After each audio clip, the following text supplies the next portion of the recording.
This is MMA Fighting's road to the main event, Diaz versus McGregor 2. We start in December 2015 at UFC on Fox 17. Okay, last thing, I saw you talking to Joe Silva afterwards. How confident are you that you're going to get the Conor McGregor fight? What did he say to you? Oh, he said it's on. He said, we're going to do this. They want it too. Hell yeah, they want it. Everybody wants that fight. That's what they want. Everybody wants that fight. What are they going to do? I just said I'd fight Dos Anjos too. You didn't hear a word out of him. He don't want that fight either. It's like, if people want to see a real fight, they know who to call, you know? What's the key to beating him in your opinion? Training hard and ninja, his ass up. Everybody. That's the key to beating everybody. Well, great to see you. Ninja, real shit. Not no funny fake. Let's fight. This will be good for the sport. Fuck that. Fuck the sport. This is fight shit. This is ninja shit. That's what people want to see. What I want to see when I watch. So let's see some real shit. You hear me. Let's get it. January 20th, 2016. The UFC holds its first official press conference to promote Rafael Dos Anjos versus Conor McGregor.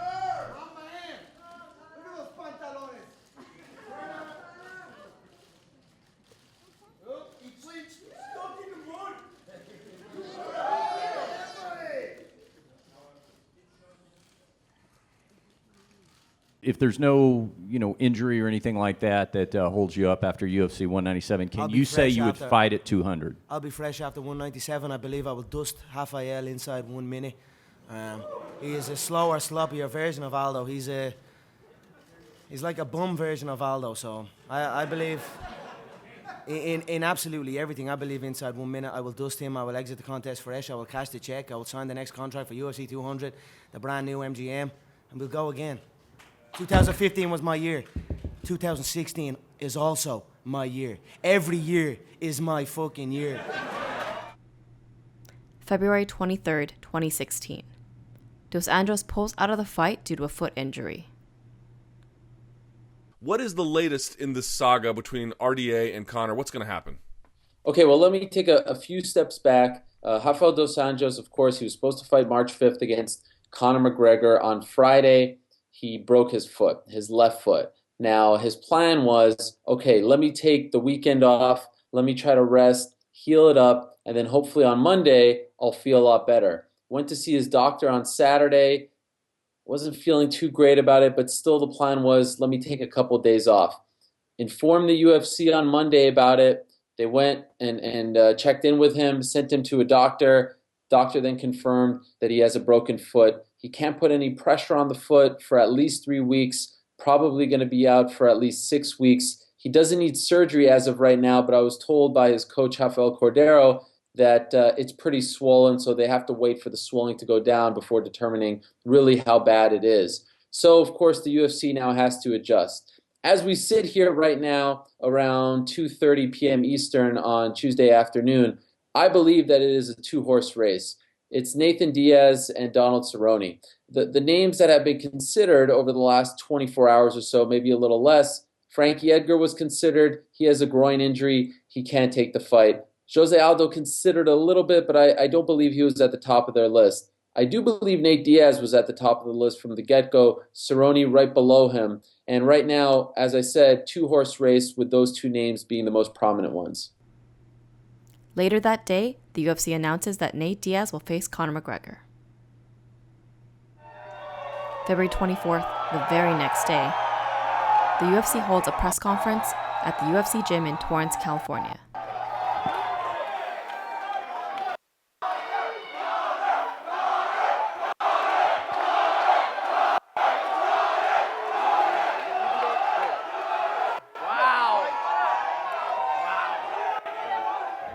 Go every other day. I'm happy to go I'm and not do gonna it. lose no weight over no shit. I don't give a fuck, and I said 155 from the You beginning. didn't take 155 though. You did not take 155. I did too. Initially, You didn't I take 155, Yes, Nick. I did. But that's cool. Don't worry about it. Don't Come worry back about it. every Get day. comfortable. They come Get back comfortable. every day. 170. Get comfortable. 170, brother. Yeah, get comfortable. I don't give a fuck. I don't give a fuck I don't either. give a fuck. I don't give a fuck either. I tell you, I like Nick's little bro. I do. I honestly like Nick's little bro. You know what I mean? How can you not like him?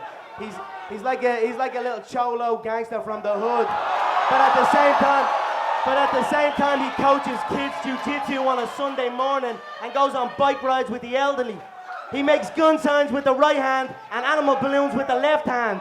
So you're a credit to the community. Fuck you. Fuck you. your belt. I don't give a fuck what you say, motherfucker. Yeah, thugging on mine, motherfucker. What you got?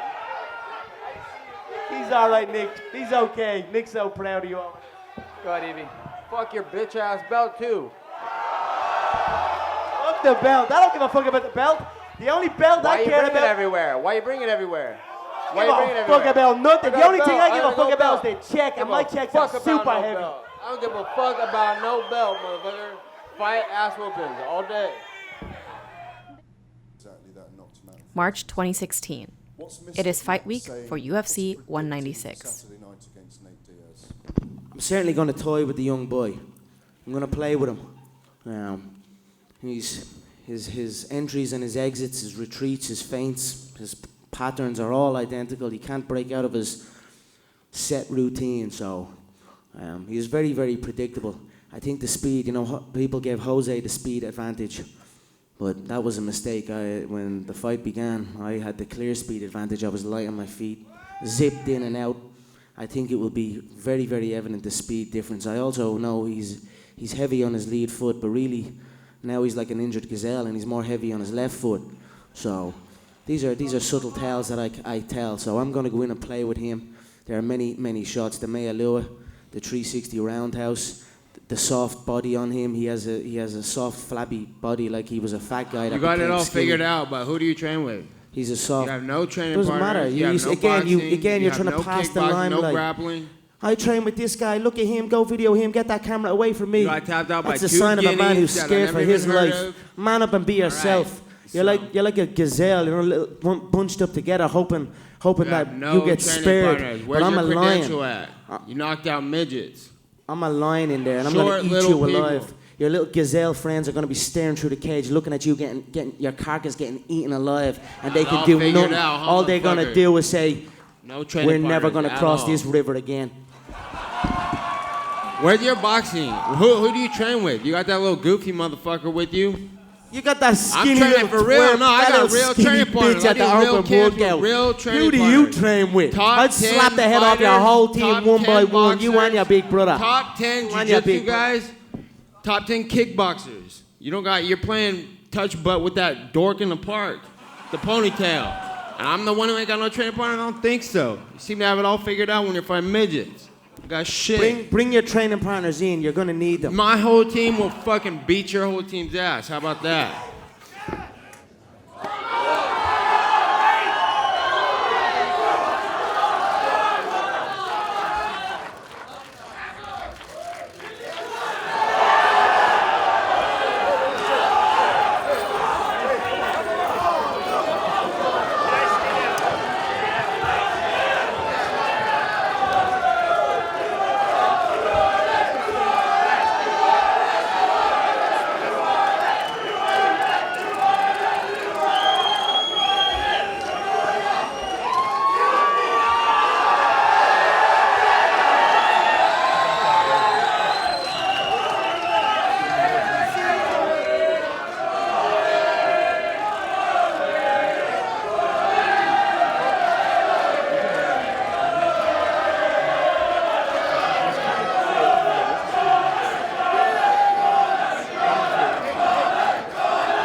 March 5th, 2016.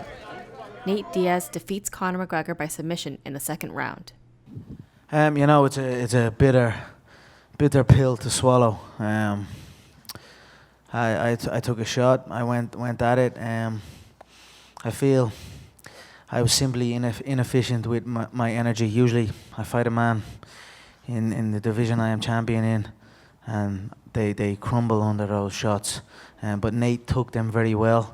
The weight, I think, allowed him to take those shots well. So I think with a little bit of an adjustment and a recognition that the bigger man, you must be a bit more efficient with your striking. You must not put everything into the shots. But I was simply inefficient with my energy. I made some errors. You know, hats off to Nate. He fought very well. He stayed in there. A lot of people have crumbled under the shots, and his range was a factor. My left hand was falling short sometimes. The wheel kicks didn't really. My wheel kicks weren't. I threw them and missed, and once or twice maybe hit a glove, and I think they done more to my energy than they did to his energy, and it was simply a battle of energy in there, and he got the better of that. So, this is the game. We win some, we lose some. I will never shy away from a challenge. I will never shy away from defeat, or this is part of the game. So I'm happy to come out there, continue and stay in this fight. I had many chances to not do this and sit and wait, but I went in. I took the fight, and it didn't pay off. This is the fight business. It's another day. I'll come back. For all the trash talk that went through the week, do you think did you see a more humble version of Conor McGregor after the fight? No, what is he gonna say? He can't say nothing. The fight went how it went, and I didn't even get a camp because I'm a better martial artist. I knew I was gonna beat him. I knew I could beat him. I knew if I messed up, he could probably beat me somehow. But I knew he's not a better fighter. He wasn't gonna take me out. You know, I feel like that about. I feel like I'm the best fighter in the world, straight up. So I feel people better recognize that's what it is. There's a new king in town. That little king just got demoted. Now we're talking big money, big fights. I'm here to represent for the company, like I've been doing forever. So I'm ready to get this money thing going and get these good fights going and have full camps and make sure I'm performing well. And I'm gonna if I'm gonna do anything, it's gonna be the right way. Hey, say something for the UFC Snapchat. What up, UFC? March 18th, 2016. Ariel Helwani announces that the rematch is in the works and will headline UFC 200. April 19th, 2016. Conor McGregor mysteriously tweets that he has decided to retire, saying thanks for the cheese.